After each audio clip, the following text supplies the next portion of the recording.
Hoy quiero hablar de una palabra como para empezar el año que se llama Ebenecer. Yo creo que los que conocemos un poquito del cristianismo, es muy posible que sepamos o hayamos escuchado la palabra Ebenecer. Y se ha hecho hasta muy popular, se ha hecho muy popular. Y hay iglesias que se llaman Iglesia Ebenecer, hay carnicerías que se llaman Carnicería Ebenecer. Hay tiendas de ropa, porque la gente ha buscado un nombre, porque el nombre tiene un significado muy, muy bonito. Pero Ebenecer tiene toda una enseñanza muy grande que nosotros podemos aplicar todos los días de nuestra vida.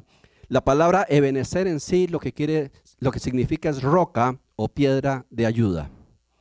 Roca o piedra de ayuda.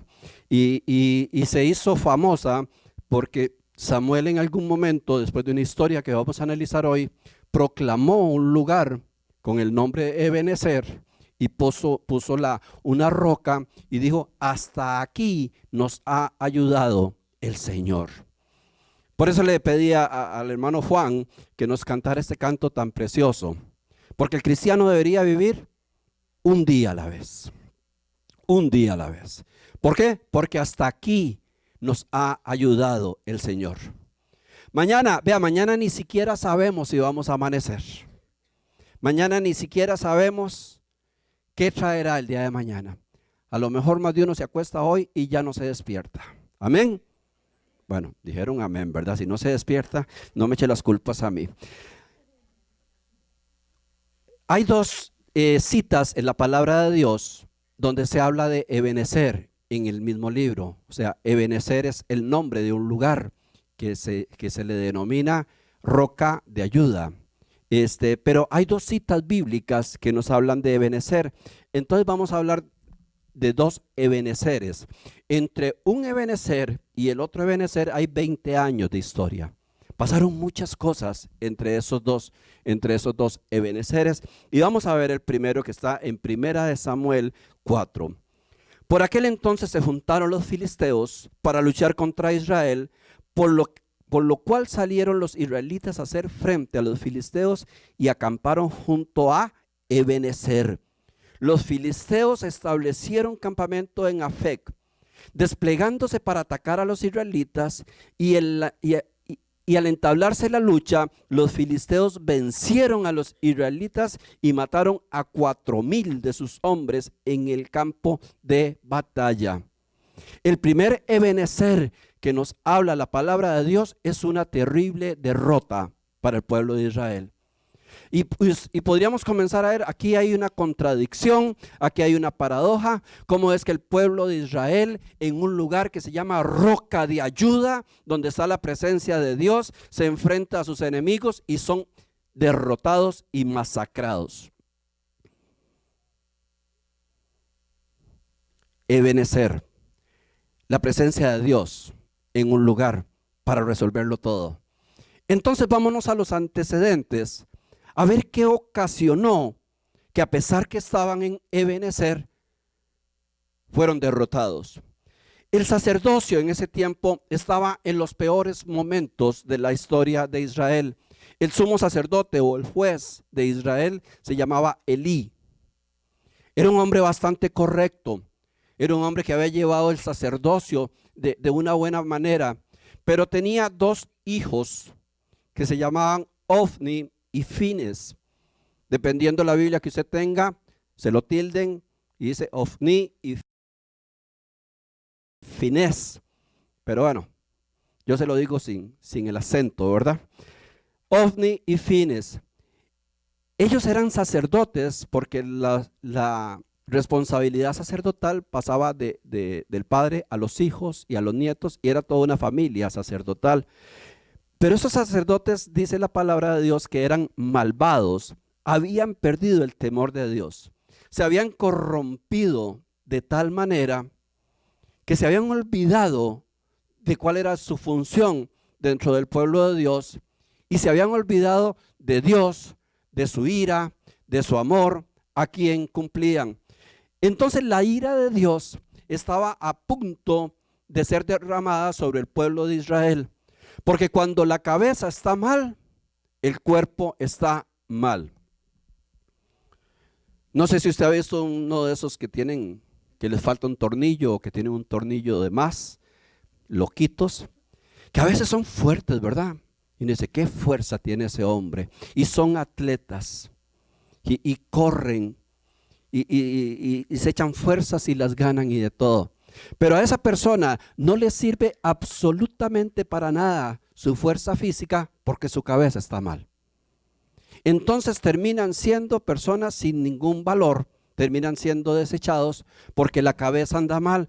Entonces la cabeza, que era toda la familia sacerdotal en Israel, andaba mal. Dice la palabra de Dios en 1 Samuel 2, 12 y 17, los hijos de Elí eran unos malvados y no reconocían la autoridad del Señor. Si lee la historia se da cuenta que los hijos de Elí no les importaba absolutamente nada, no tenían temor a Dios, maltrataban a la gente, se abusaban. En esos tiempos la familia sacerdotal era una familia que estaba al servicio del pueblo y mantenida por el pueblo. Por ahí se había implementado todo el sistema de diezmos, de ofrendas. Entonces la familia sacerdotal llegaba a tener un poder muy, muy grande sobre el pueblo, porque eran las personas que Dios utilizaba para conectarse, para hablar, para conducir. Entonces estos muchachos habían perdido completamente el temor de Dios. Y sigue diciendo en el 17, este pecado de los jóvenes sacerdotes era muy grave, porque no mostraban ningún respeto por las ofrendas del Señor. Las ofrendas en esos tiempos no eran ofrendas económicas. En esos tiempos lo que la gente ofrendaba era lo que tenía. Si usted tenía vacas, ofrendaba vacas. Si tenía ovejas, ofrendaba ovejas. Si sembraba lechuga, lo que usted sembraba, eso era lo que ofrendaba. Ese era el dinero en esos tiempos. Entonces se habían hecho ciertos procedimientos, cierta reglamentación en el orden de cómo se entregaban las ofrendas. Entonces, uno de los que estaba establecido, de los estatutos establecidos, era que si usted iba a ofrendar, digamos usted traía un cordero, el sacerdote mataba el cordero, lo destazaba, le sacaba todas las impurezas y lo tenía que poner en una olla para hervir. Y esa olla para hervir hacía que toda la grosura, toda la grasa del animal se fuera quemando y quemando y quemando. Y ese era todo el procedimiento muy, muy serio que tenían que hacer. Cuando ya la carne había soltado toda su grosura, o sea, cuando ya había soltado toda su grasa y ya se había subido el holocausto al Señor, entonces de ahí, de lo que quedaba, los sacerdotes sacaban lo que quedaba, que era prácticamente una carne como asada, y era para la familia sacerdotal. De ahí comían los sacerdotes. Yo cuando veo eso digo, era más difícil sembrar, ofrendar en esos tiempos que ahora, ¿verdad? Vea, al hombre siempre le ha costado ofrendar. Decía alguien, se convierten pero no se les convierte la billetera. Al hombre le cuesta dar de lo que Dios le ha dado, desde el puro principio. Si a usted le cuesta, no se preocupe, desde el principio, desde Caín y Abel, vemos ese comportamiento en el ser humano que le cuesta dar a Dios de lo que tiene. Entonces, imagínese lo que era llevar la mejor oveja que usted tenía y ponerla a hervir para que se consumiera completamente y que lo que quedaba se la comieran los gordos sacerdotes. Entonces muchos decían, como algunos piensan ahora, no, yo en lugar de hacer esa barbaridad, yo prefiero agarrar la oveja y hacerla en paquetitos, y hay tanta gente pobre y le regalo un poquito a cada uno y ayudo a mucha gente. ¿Sabe que ese es un engaño que pone Satanás en las personas para que pierdan el concepto de la ofrenda? Es un tema pero ellos habían hecho una barbaridad. Entonces, ¿sabe qué hacían Ofni y Fines? Como ya no les gustaba la carne tan cocinada, porque venía muy cocinada, entonces cuando llegaba alguien a entregar su ofrenda, su carne, y la tiraba en la olla, apenas estaba bien agarrando el punto, dice que metían un garfio y sacaban la mejor parte y se la dejaban ellos, sin que hubiera sido ofrecida al Señor, porque decían, no, es que si no nos la dan muy tostada. sacaban lo mejor de las ofrendas para sí, sin haberse consumado.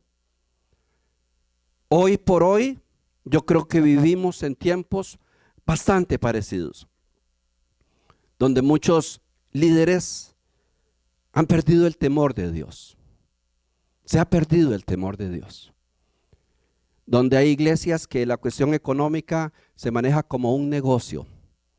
Se asusta, se intimida y se ofrecen cosas. Salen a veces televangelistas haciendo, haga su pacto en este lugar.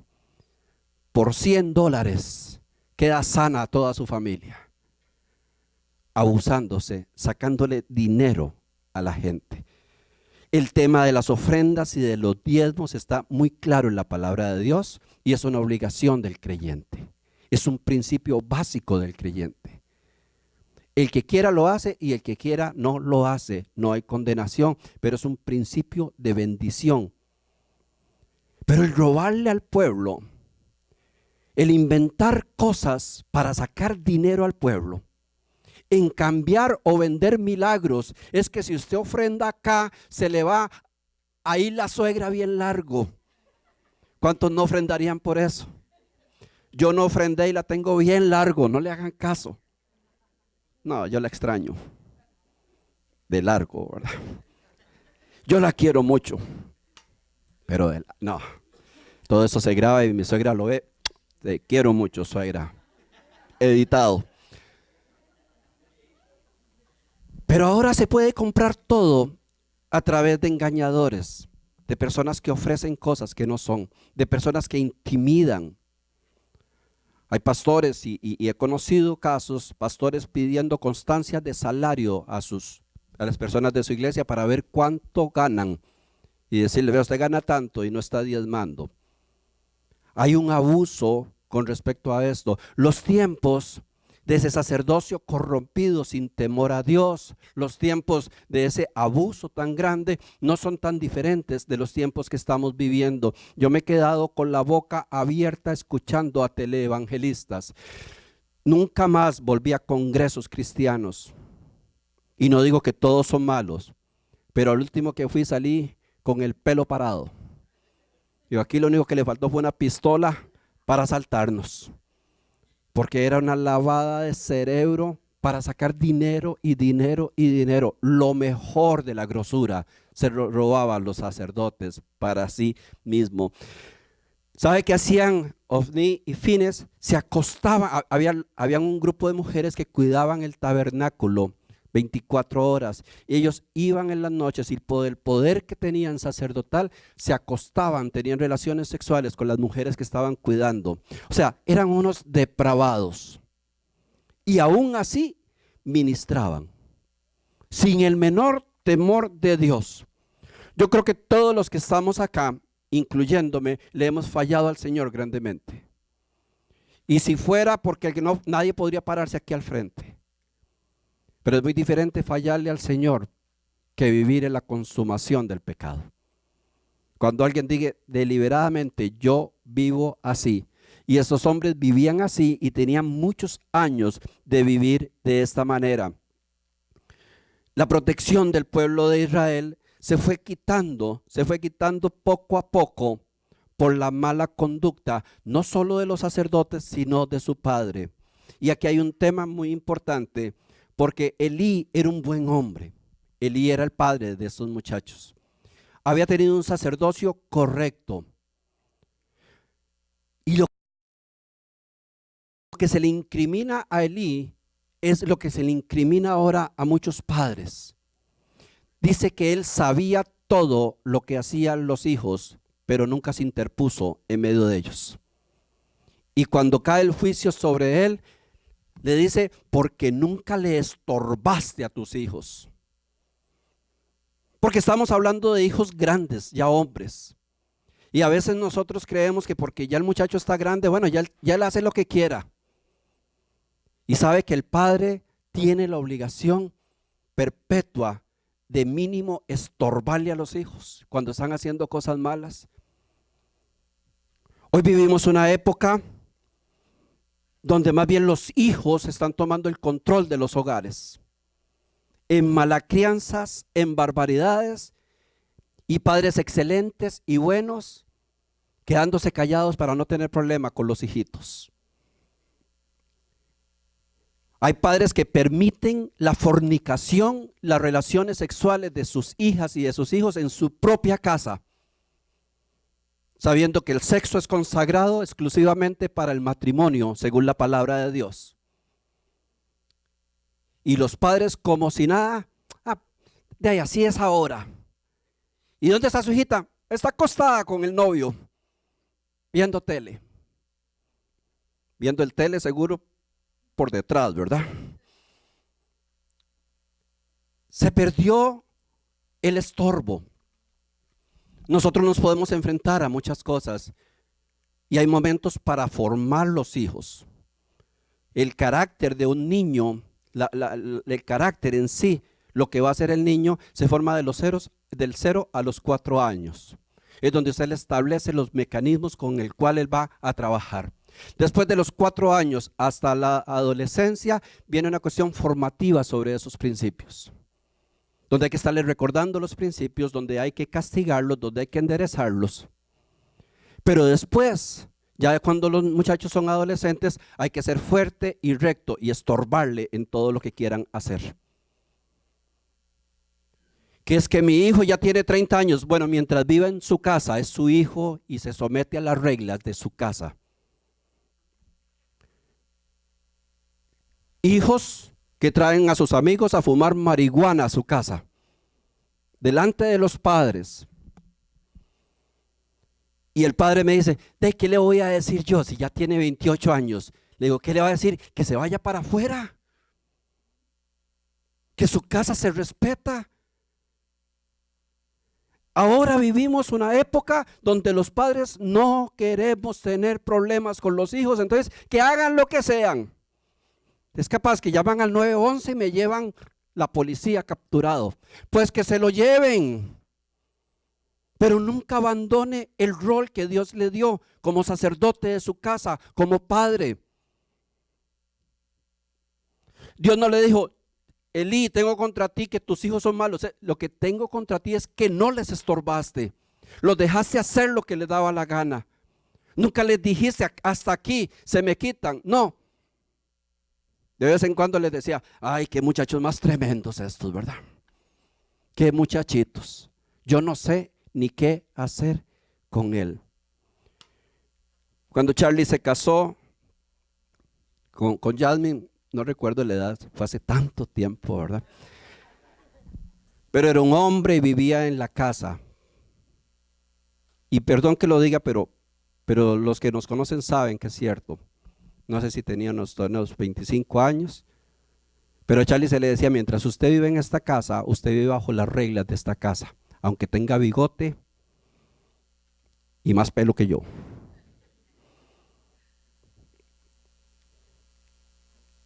Y si no le gusta, pues ni modo. Pero así tienes que vivir dentro de esta casa. Hay horarios, hay reglas. Usted no va a venir a las 3 de la mañana ni va a estar donde nadie sabe en ningún momento. Nosotros no vamos a estar desvelándonos toda una noche porque quién sabe qué se hizo el muchachito. Pero es que está tan grande. No, está grande, pero está dentro de la casa. Y eres el padre. Entonces, ¿sabe qué hizo el bandido? Se casó. Para llegar a la hora que me da la gana. Y ahora lo tienen peor. Ahora añora cuando ella. Todo eso son bromas. Todo eso son bromas. Es una pareja preciosa que le sirve a Dios. Pero así debe ser, iglesia. Así es la palabra de Dios. Elí no le quiso estorbar. Entonces el sacerdocio se vino totalmente al suelo. Pero ellos creían. Porque muchas veces nosotros creemos que porque tenemos un Ebenezer, un lugar que se llama Dios es nuestra ayuda, estamos ya vacunados contra el mal. Y no nos damos cuenta que ya la presencia de Dios se fue de nosotros hace tiempos. Y la presencia de Dios se había ido del pueblo de Israel hacía tiempos. Entonces los israelitas se fueron a pelear en este primer Ebenezer.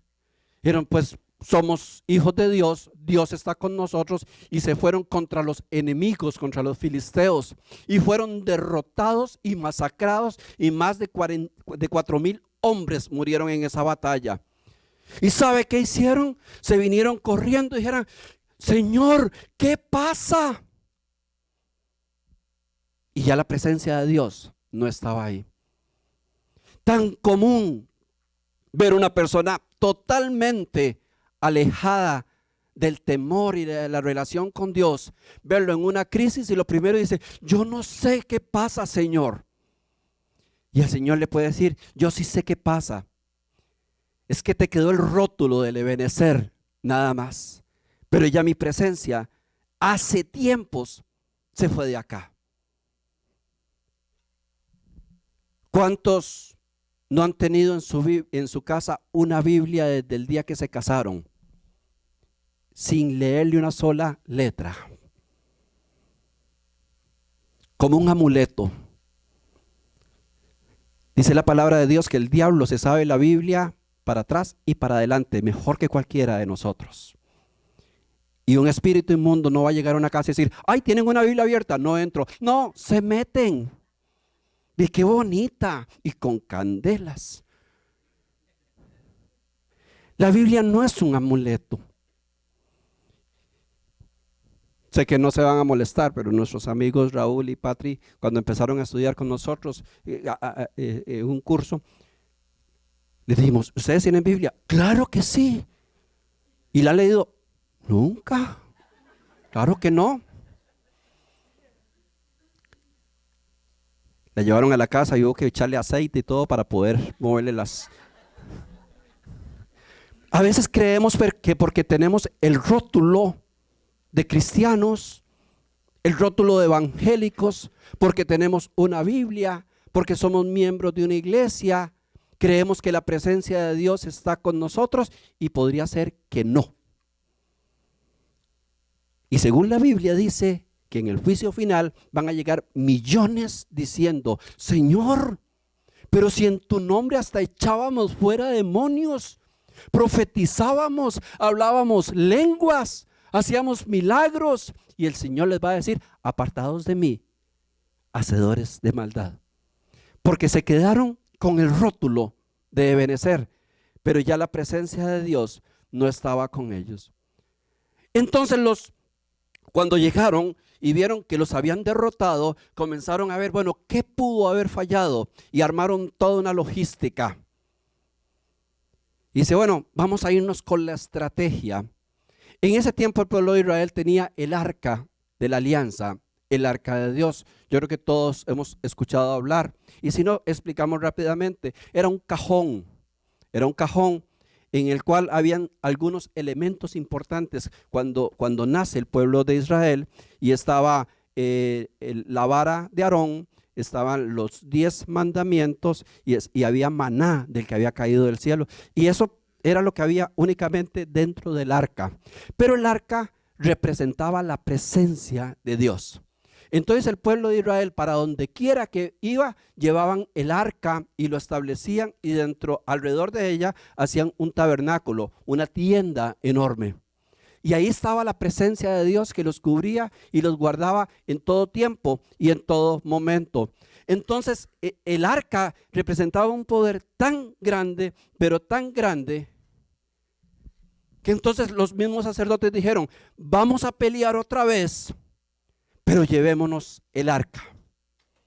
Y ahí sí es cierto que no hay problema. Muchas veces nos queremos enfrentar a las fuerzas del mal, hasta llevando el arca vacía. Muchas veces queremos hacer luchas espirituales con el arca totalmente vacía. Y este pueblo se va con el arca vacía, porque en el arca ya no estaba la presencia de Dios. ¿Y se sabe qué pasa cuando usted se mete en una guerra espiritual con el arca vacía? Le va mal. En Hechos 19 nos cuentan de unos hombres que lo intentaron hacer. Dice, pero algunos de los judíos exorcistas ambulantes intentaron invocar el nombre del Señor Jesús sobre los que tenían espíritus malos, diciendo, os conjuro por Jesús, el que predica Pablo. Había 7 hijos de un tal Esceva, judío, jefe de los sacerdotes, que hacían esto.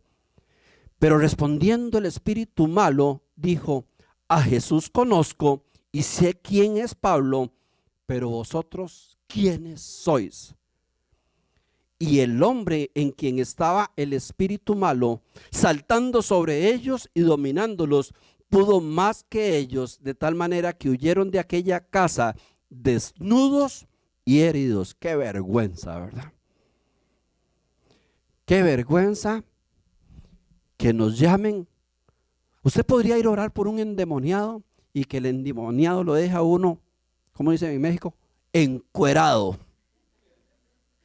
Y el poder de Dios. Sí, pero yo llevaba la Biblia, yo llevaba aceite, yo llevaba esto, yo llevaba lo otro. ¿Sabe qué llevabas? El arca vacía, sin la presencia de Dios. Solo los amuletos. Porque muchas veces no nos hemos dado cuenta qué tan lejos estamos o qué tan lejos está la presencia de Dios de nosotros. ¿Sabe qué les pasó? Dice que cuando ellos tuvieron la idea y sacaron el arca del lugar donde la tenían y lo pusieron ya para emprender la lucha, dice que se armó un escándalo tan fuerte, pero tan fuerte, del mismo pueblo, de la emoción, y comenzaron a saltar y dicen que la tierra tembló. ¿Se imagina qué clase de fiesta? Es que estaban seguros que con el arca ganaban, y se van con el arca, se enfrentan a los filisteos y les cae la peor tragedia. Los matan prácticamente al 100% de los soldados, les roban el arca, les secuestran el arca y asesinan a Ofni y a Finés. Dice que solo un criado volvió corriendo, y donde este criado llega corriendo y habla con Elí, que era un anciano, y le cuenta, es que acaban de matar a tus hijos. Pero cuando dice, nos robaron el arca, dice que Elí se fue para atrás, se tropezó y se desnucó. Se murió todo el sacerdocio y se robaron el arca. Leo para ustedes, porque eso tiene una tremenda enseñanza de lo que se llama el Icabod para la iglesia. Primera de Samuel 4. Y aconteció que cuando él hizo mención, está hablando del siervo, del arca de Dios, Elí cayó hacia atrás de la silla al lado de la puerta y se desnucó y murió, porque era un hombre viejo y pesado, y había juzgado a Israel por 40 años. Y su nuera, la mujer de Finés, que estaba encinta, cercana al alumbramiento, oyendo el rumor de que el arca de Dios había sido tomada y muerto su suegro y su marido, se inclinó y dio a luz, porque le sobrevinieron los dolores de repente. Y llamó al niño Icabod, diciendo, traspasada es la gloria de Israel por haber sido tomada el arca de Dios y por la muerte de su suegro y de su marido. Icabod. ¿Sabe qué quiere decir Icabod? Se fue la presencia de Dios. Ya no está la presencia de Dios. Cuando ellos supieron que la presencia de Dios se había apartado totalmente porque se habían robado el arca, se sintieron y se dieron cuenta hasta ese momento que estaban viviendo su Icabod. Es un tiempo donde ya la presencia de Dios no está. ¿Sabe, iglesia, que hay muchas iglesias y cristianos viviendo el Icabod? Iglesias donde la presencia de Dios hace tiempos no está. Y puro ruido, ¿verdad? Y echan mano de la tecnología y echan mano de estar invitando artistas y de estar haciendo cosas extrañas para ver cómo se atrae la gente a la iglesia y se sustituye la presencia de Dios. ¿Sabe que hay vidas donde moraba el Señor en su corazón, que se fueron apartando y apartando y alejando de Dios y viven su Icabod? Porque ya la presencia de Dios no está con ellos. El deber y la obligación más grande que puede tener uno como un ministro de Dios es que la presencia de Dios está en el lugar donde tenga que estar. No es tener la iglesia más grande del país. No es tener la iglesia más bonita ni la mejor decorada. No es tener el mejor show de espectáculos. No es tener los mejores equipos. No es tener un coro que todo el mundo se abra la boca pensando, wow. No es traer a los grandes predicadores de la palabra de Dios. Es que la presencia de Dios esté en este lugar. Icabod, donde usted y yo, ojalá nunca tengamos que estar. Donde usted y yo no podamos decir, se fue la presencia de Dios. Se acabó. Se le acabó al pueblo el vacilón. Se le acabó al pueblo el sacerdocio. Fueron exterminados todo el ejército y se les robaron la presencia de Dios. Para el pueblo de Israel, estar sin la presencia de Dios representaba estar expuestos a lo que quisiera hacer cualquier enemigo, porque el único que los defendía a ellos y que los hacía victoriosos era la presencia de Dios. Y para un pueblo guerrero quedar así era quedar en manos de todos sus enemigos. Pero pasan 20 años de sufrimiento de este pueblo viviendo su Icabod. Habían pasado muchas cosas con el arca. Los mismos filisteos tuvieron que devolverla con el tiempo porque se les hizo un problema. Y bueno, cosas que en ese momento no son de esta prédica, pero tuvieron que devolver los filisteos el arca, porque la presencia de Dios había hecho que cayera maldición sobre todos los filisteos y se llenaron de tumores y de ratones y les cayeron pestes, y ellos mismos tuvieron que devolver el arca porque dice, nos vamos a quedar sin pueblo. Porque Dios, donde quiera que está, hace justicia. Y 20 años después, ya bajo la administración de un nuevo juez que Dios había levantado con el corazón correcto, un hombre llamado Samuel, tal vez el juez más correcto que tenemos en toda la escritura de esos tiempos, había recibido el arca y se había dado cuenta que el Icabod se había acabado, que había llegado el tiempo nuevamente de la presencia de Dios al lugar. Y leo en 1 Samuel 7, 20 años pasaron desde el día que se colocó el arca en Kiriat y Jearim, y todo Israel buscaba con ansia al Señor. Por eso Samuel dijo a todos los israelitas, si ustedes se vuelven de todo corazón al Señor, deben echar fuera los dioses extranjeros y las representaciones de Astaret y dedicar sus vidas al Señor, rindiéndole culto solamente a Él, porque Él los librará del dominio de los filisteos. Y los israelitas renunciaron a los Baales y a Astarot y sirvieron solo al Señor. Entonces Samuel les dijo, reúnan a todos los israelitas en Mizpá y yo recogeré al Señor por ustedes. Yo rogaré al Señor por ustedes. Entonces Samuel tomó un cordero recién nacido y lo sacrificó y lo ofreció al Señor. Luego rogó por el pueblo de Israel y el Señor lo oyó.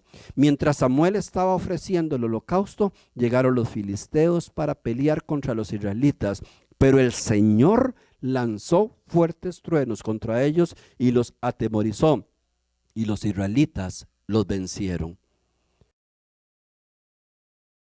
Y dice el verso 12, luego Samuel tomó una piedra, la puso en Mizpá y Sem, y en ese lugar lo llamó Ebenezer, porque dijo, hasta aquí nos ha ayudado el Señor.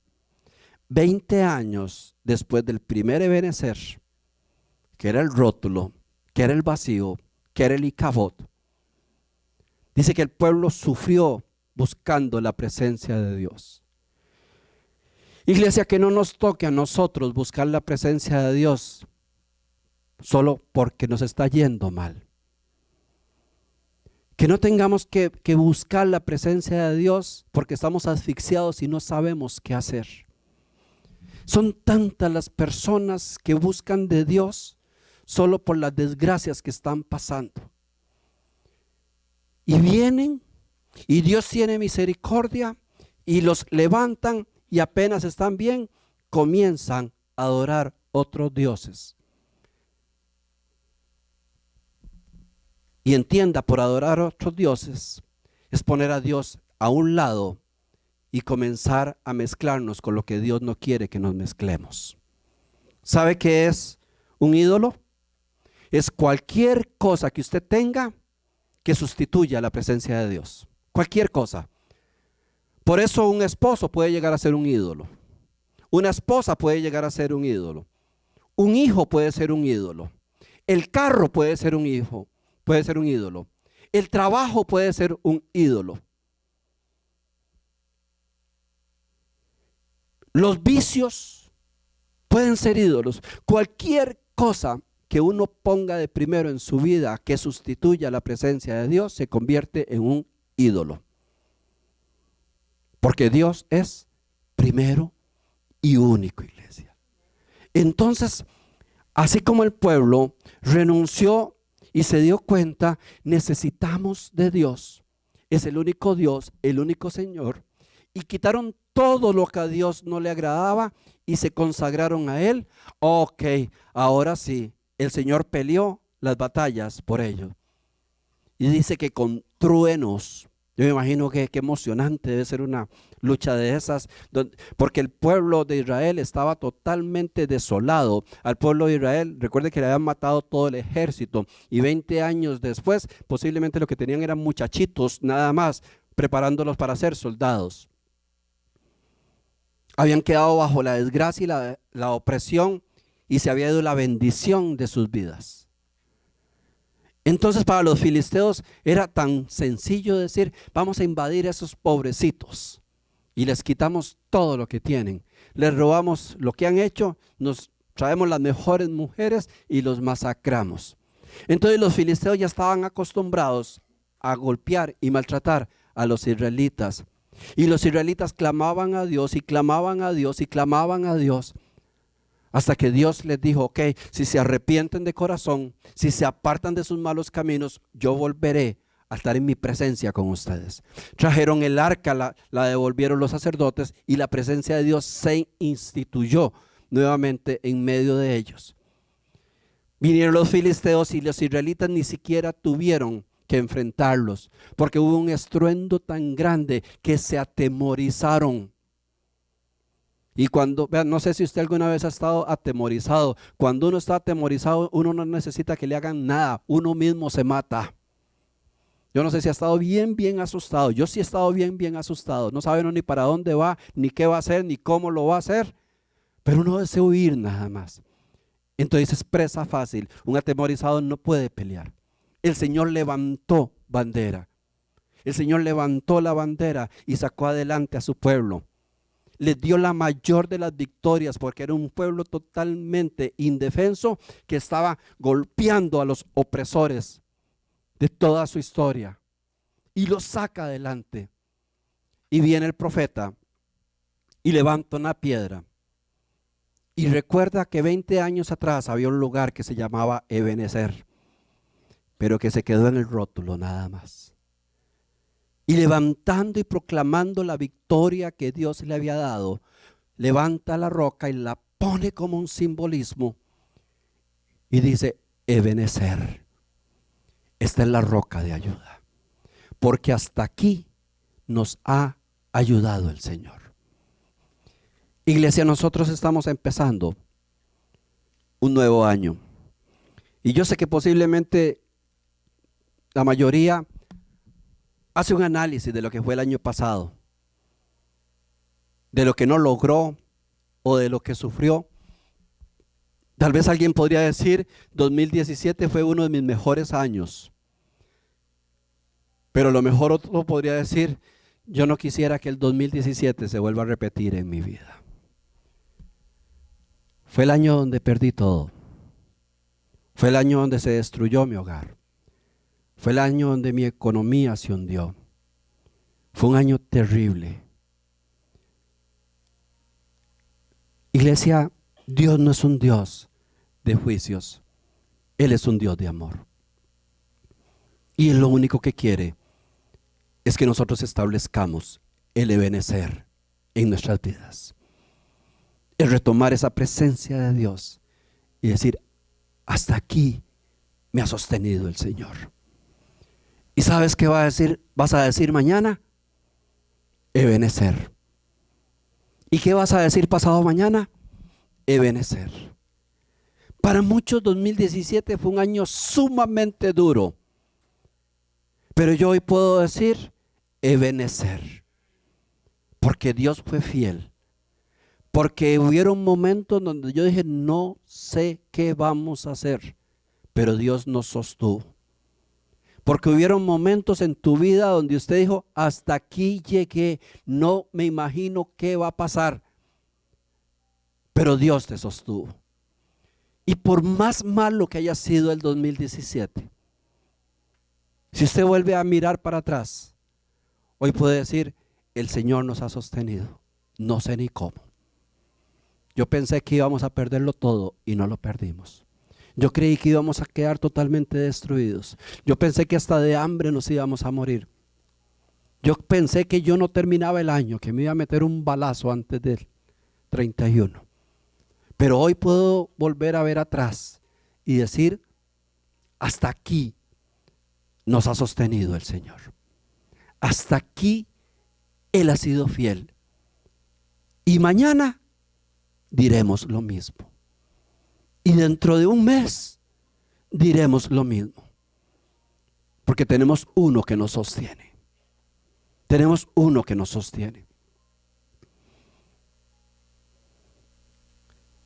Dios conoce los corazones. Y sin importar el por qué, podría estar viviendo un Icabod. La receta es la misma. Buscadme y me hallaréis. Es cuestión de decirle, Señor, ya no quiero vivir más en este Icabod. Ya no quiero echar más recursos a la religiosidad para justificar que soy cristiano y que tengo poder sobre las cosas. Hoy reconozco que sin tu presencia no soy nada. Y este año tan duro, esta situación tan difícil que tal vez has tenido con tus hijos, con tus hijas, con tu trabajo, con tu esposo, con tu salud, con tu economía, y que tal vez en algún momento has dicho, ya no soporto, no sé qué voy a hacer. Hoy Dios te recuerda que Él es tu ebenecer, que Él siempre ha estado pendiente de ti y que aún en los peores momentos te ha sostenido y te sostendrá. Si aprendemos a vivir, iglesia, un día a la vez, aprendemos a vivir en el ebenecer. Porque el Dios que me ha sido fiel hasta hoy, me va a ser fiel mañana. Y me va a ser fiel pasado mañana. Y me va a sostener en su mano y me va a fortalecer todo este 2018. Y terminaré diciendo, wow, fue el mejor año de mi vida. Porque aprendí a vivir en un ebenecer diariamente. Póngase. Tú